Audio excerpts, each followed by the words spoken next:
দেখুন, প্রশাসনিক বৈঠক মানে আমি তো প্রতিশ্রুতি দিয়েছি যে উত্তরবঙ্গের জেলাগুলিতে উন্নয়নকে মনিটরিং করা, সিদ্ধান্ত নেওয়া এবং যত ধরনের প্রশাসনিক সহযোগিতা করা আধিকারিক এবং জনপ্রতিনিধিদের সেটা আমি করব। তাই আজকে আমি এখানে কাজে এসেছিলাম।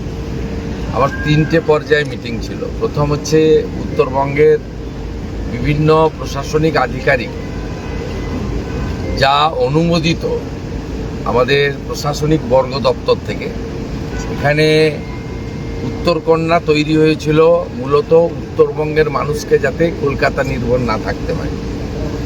আমি আজকে অ্যাসেসমেন্ট করলাম, সেখানে উত্তরকন্যাতে কেবলমাত্র এনবিডিডি উত্তরবঙ্গ উন্নয়ন দপ্তরের কাজ ছাড়া অন্যান্য দপ্তরের কাজের জন্য না আছে আধিকারিক, না আছে পরিষেবা।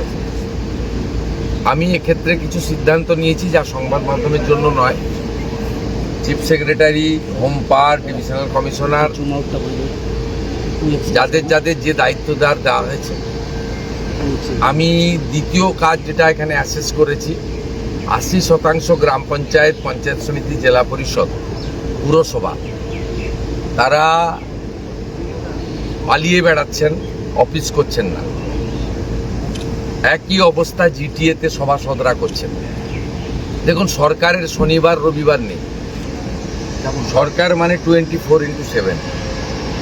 সরকারের কোনো কাজ কোনো ব্যক্তির জন্য, কোনো রাজনৈতিক লোক বা জনপ্রতিনিধির জন্য আটকে থাকা উচিত নয়।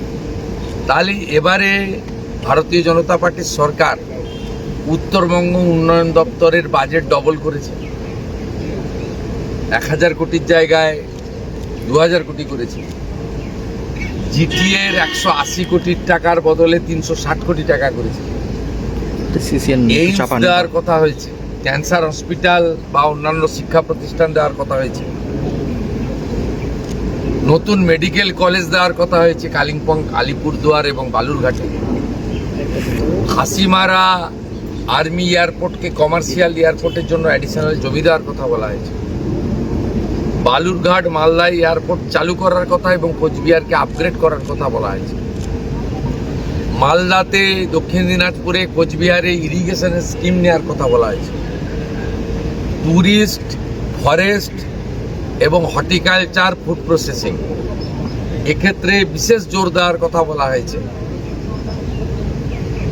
সেই বিষয়গুলোতে যেভাবে পঞ্চায়েত, জেলা পরিষদ, জিটিএ, কর্পোরেশন, পুরসভা তারা অচল হয়ে আছে, সেক্ষেত্রে আমরা নির্দেশ দিয়েছি পলাতক পঞ্চায়েত প্রধান, জেলা পরিষদ এদেরকে শোকজ করতে। এরা যদি অবিলম্বে নিয়ম মেনে আধিকারিকদের সঙ্গে সহযোগিতা না করেন